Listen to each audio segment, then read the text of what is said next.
So let's begin. First news है हमारी about public sector banks. पढ़े आपने बैंक्स? क्या होते हैं पब्लिक सेक्टर बैंक्स? गवर्नमेंट के पास या किसी भी कोऑपरेटिव बॉडी के पास जिसको गवर्नमेंट रेगुलेट कर रही है. ठीक है. So this is about public sector banks resurgent force. मतलब हमारी कंट्री में कैपिटल जनरेट करने में पब्लिक सेक्टर बैंक्स का कंट्रीब्यूशन सबसे ज्यादा है. ठीक है. ये पब्लिक सेक्टर बैंक्स में हमारे पास कुछ ऐसे बैंक्स हैं जो प्रायोरिटी सेक्टर लेंडिंग करते हैं. ठीक है. जैसे कि एग्रीकल्चर में पैसा देना तो सिर्फ एग्रीकल्चर में ही देना. जैसे कि प्रधानमंत्री पर्वतीय ग्रामीण बैंक्स होते हैं. ये कोऑपरेटिव बैंक्स हैं हमारे पास. जैसे सिडबी है, ये सिर्फ इंडस्ट्रीज के लिए पैसे जनरेट करता है. एनएचबी है सिर्फ हाउसिंग के लिए. एक्सिम बैंक है सिर्फ एक्सपोर्ट इंपोर्ट के लिए. तो ये बैंक्स जो है आगे बैंक्स को पैसा देते हैं. जैसे नाबार्ड है एग्रीकल्चर के लिए. तो उसके बारे में है public sector bank is a bank that is owned by government either directly or through other government agency or cooperative bodies. The government holds a majority stake in the bank, usually more than 50%. अब financial performance जो है इसकी कैसी रही है last 2 financial years में. Net profit milestone profits कितने रहे हैं 1.41 लाख करोड़ इन 23-24 और अभी का 85,520 करोड़ 24-25 का. ठीक है. डिविडेंड कंट्रीब्यूशन इतना है. इंप्रूव्ड एसेट क्वालिटी इतना है. रेजिलियंस इंटीग्रेशन कैपिटल स्ट्रेंथ इतना. ये सारा डाटा है, अपने आंसर्स वगैरह में यूज कर सकते हो. ये सारे स्टैटिस्टिक्स हैं, सारे डाटाज हैं कहां कहां पे इन्होंने सपोर्ट किया है. जैसे कि जनधन अकाउंट्स में पैसा ट्रांसफर करने के लिए, एमएसएमई सपोर्ट करने के लिए, किसान क्रेडिट कार्ड्स जो फार्मर्स विदाउट एनी कोलैटरल के लोन ले सकते हैं using these credit cards. And EASE framework focus on governance risk management technology customer centric reforms. ये ईज क्या चीज है? Enhanced access and service excellent initiative help institutional reforms that improve banking services. ठीक है. तो छोटी सी न्यूज है. आप अपने आंसर राइटिंग में अगर बैंकिंग के रिलेटेड कोई आंसर आता है या पब्लिक सेक्टर बैंक्स के रिलेटेड कोई आंसर आता है या क्या इनके कंट्रीब्यूशन है हमारी सोसाइटी में डिफरेंट फील्ड्स में, तो ये डाटा आप यूज कर सकते हो. आगे चलते हैं. Prime minister pays tribute to Sardar Vallabh Bhai Patel on his death anniversary. Sardar Vallabh Bhai Patel का नाम सुना ही होगा आपने कहीं ना कहीं. इनके डिफरेंट टाइटल्स भी हैं जैसे कि आयरन मैन ऑफ इंडिया. इनके नाम के ऊपर हमारे पास एक अवार्ड है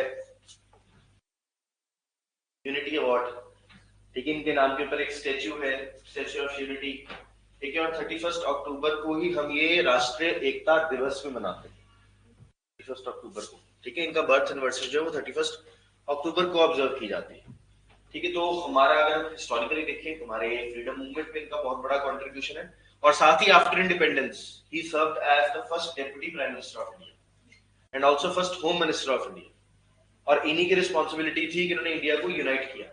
जैसे जब व्हेन इंडिया गॉट इंडिपेंडेंस तो इंडिया में क्या है, देयर वर 11 ब्रिटिश प्रोविंसेस जहां पे इंडिपेंडेंस हुई एक्चुअली. जो आज हम इंडिया का मैप देखते हैं उसमें सिर्फ 1/3 पोर्शन ऐसा है व्हिच गॉट इंडिपेंडेंस. बाकी 2/3 जो रीजन था वो तो सारी छोटी छोटी प्रिंसली स्टेट्स थी इंडिया में.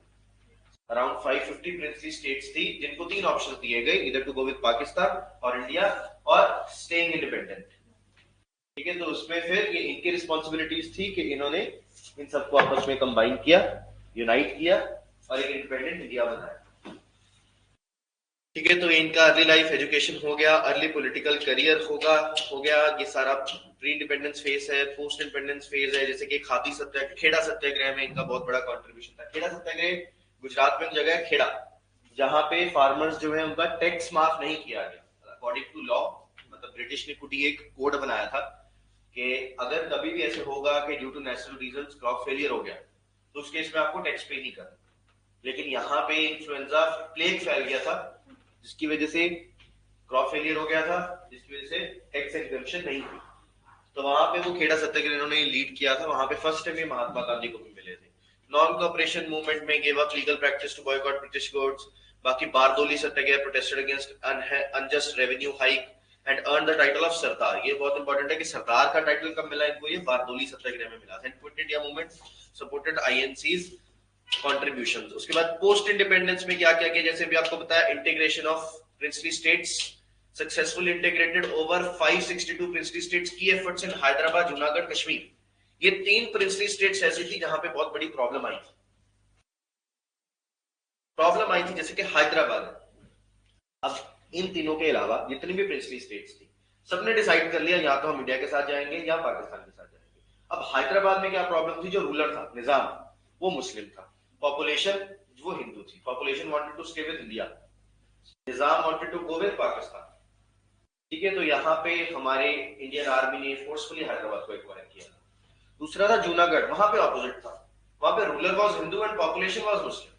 रूलर इंडिया के साथ रहना चाहता था, पॉपुलेशन पाकिस्तान के साथ. जूनागढ़ है अभी एट प्रेजेंट गुजरात में एक डिस्ट्रिक्ट है जूनागढ़. ठीक है, गुजरात में है वो. तो वहां पे भी हमारी इंडियन पुलिस ने फोर्सफुली इसको एक्वायर किया. और थर्ड था कश्मीर. कश्मीर में भी सेम ऐसा था. Raja was Hindu and population वो मुस्लिम थी. Population wanted to go with Pakistan but raja didn't want to come with India. He wanted to stay independent. वो कश्मीर को अलग कंट्री बनाना था. ठीक है, तो वहां से प्रॉब्लम हुई. तो वहां पे इनकी कंट्रीब्यूशन है कि इन्होंने ये इंस्ट्रूमेंट ऑफ एक्सेशन प्रपोज किया कि इंडिया के साथ जुड़ जाओ, हम आपकी हेल्प करेंगे कश्मीर के अगेंस्ट पाकिस्तान के जो भी इन्वेजन थी. And next, prevented the balkanisation of India earn the title of iron man of India. Balkanisation का मतलब क्या होता है? बाल्कनाइजेशन वर्ड यूज किया जाता है बाल्कन नेशंस के लिए. बाल्कन नेशंस या कुछ ईस्टर्न यूरोपियन कंट्रीज हैं आज के टाइम पे, जैसे कि Romania, Bulgaria, Macedonia, Bosnia, Herzegovina, Greece, Poland, चेक रिपब्लिक, स्लोवेनिया, स्लोवाकिया, हंगरी. सारी ईस्टर्न यूरोपियन कंट्रीज है कि शुरू से ही अंडर मतलब फॉरेन रूल रही. पहले रोमन एम्पायर था, फिर ग्रीक एम्पायर आया, फिर ऑटोमन एम्पायर आया, फिर ब्रिटिश एम्पायर आया. तो इनको मतलब एक एम्पायर हटता था दूसरा आ जाता. ठीक है, तो इन्होंने भी ऐसा ही किया. इन्होंने इंडिया को बाल्कनाइजेशन होने से बचाया after independence. After independence also ऐसे था कि 1945 में world got divided into two groups. उसको बोलते हैं बाइपोलर वर्ल्ड. एक को लीड कर रहा है यूएसएसआर, एक को लीड कर रहा है यूएसए. यूएसए के साथ जो लाइन कंट्रीज थी उन्होंने अपना नेटो बना लिया, नॉर्थ अटलांटिक ट्रीटी ऑर्गेनाइजेशन. जो रशिया के साथ कंट्रीज थी उन्होंने अपना वॉर्सो पैक्ट बना लिया. अब इंडिया ने अपना अलग से बनाया नॉन अलाइनमेंट मूवमेंट कि हम किसी के साथ भी अलाइन नहीं करेंगे to prevent the balkanisation of India. कि किसी के साथ दोबारा चले जाएंगे तो दोबारा हम अंडर मतलब फॉरेन पावर्स आ जाएंगे या दोबारा वेस्टर्नाइजेशन हो जाएगी हमारी कंट्री की. इसको आयरन मैन ऑफ इंडिया बोलते हैं. बाकी उन्होंने ऑल इंडिया सर्विसेज एस्टैब्लिश की, described as steel frame for India's administrative unity. तो ये सारी इनकी कंट्रीब्यूशन है. बाकी डेथ 15 दिसंबर को ही. Legacy, statue of unity, world's tallest statue, symbol of national integrity, unity and leadership. Next is E-Courts Mission Mode Project. E-Court Mission Mode Project integrates ICT into India's judiciary, enhancing efficiency, transparency and accessibility. ICT is information technology, information and communication technology. तो जो हमारा judicial system है सारा, courts है, उसको हमने e-court बना दिया. जैसे भी आप देखते हो कि YouTube पे एवरीथिंग जो लाइव प्रोसीडिंग्स हो रही है वो हम YouTube पे देख सकते हैं. वो रिकॉर्ड की जाती है for future reference, for future memory.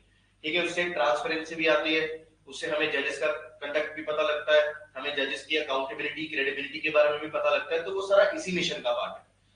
With 3 phases since 2011, it has introduced digital courts, e-filing, video conferencing, transforming judicial process nationwide.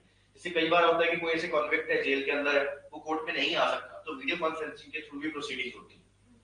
ठीक है, वो सब कुछ इसी का पार्ट है. So overview of e court mission mode project aims to integrate information communication technology into Indian judiciary for improved efficiency, transparency, access to justice. It is implemented by Department of Justice, Government of India in collaboration with E-Committee of Supreme Courts with respective high courts. बाकी इसके different phases हैं, 3 phases में divided है ये. किन phases में, जैसे first phase 11 से 15 तक था, second 15 से 23 तक था, अभी third जो है वो 23 से 27 चलेगा. इसका first का जो aim था, this was foundation of computerization. Second phase में था enhancement of ICT enablement. And third में अभी digital transformation.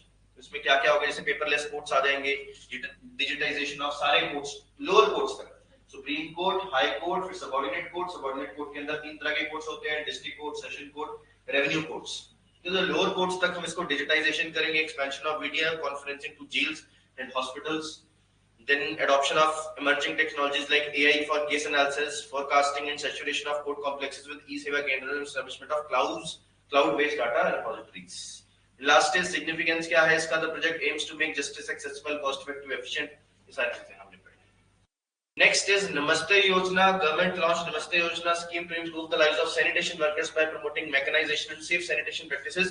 This initiative aims to ensure their safety, dignity while creating opportunities for economic empowerment. Sanitation workers जो साफ सफाई करते हैं उनके लिए जैसे मोस्टली देखा जाता है कि जो लोअर कास्ट से बिलोंग करते हैं उनको ये काम में डाला जाता है. उनके पास कोई सोशल सिक्योरिटी नहीं है. जैसे कि मैंस के रेंजिंग होता है, पेट्रोल वगैरह साफ करना, उसमें उनकी अगर डेथ हो जाए तो उसके लिए भी कोई सोशल सिक्योरिटी नहीं है. तो उसके लिए ऑपरेशन नमस्ते है, to improve the lives of sanitation workers, focus on mechanisation of sewer cleaning to eliminate hazardous manual scavenging. बाकी इसमें प्रोवाइड क्या किया जाएगा, safety gears, access to machines, capital subsidies to become sanipreneurs, sanitation entrepreneurs and skilled wage employment opportunities. इसमें लोगों में एक behavioural change लेके आएंगे हम कि हम सबको इक्वालिटी से देखें। Informal workers for safe sanitation practices, implementation across 4800 plus urban local bodies in India and aims to create a safe and dignified ecosystem for sanitation workers. Last is digital agriculture mission. नाम से पता लग रहा है agriculture को digitise करना, ठीक है। सो ये पुराना मिशन है, 2024 में सितंबर में लॉन्च किया गया था, aiming to create a robust digital ecosystem for agriculture. Initiative includes key components like AgriStack and data driven tools for farmers, ठीक है। एग्रीस्टैक मतलब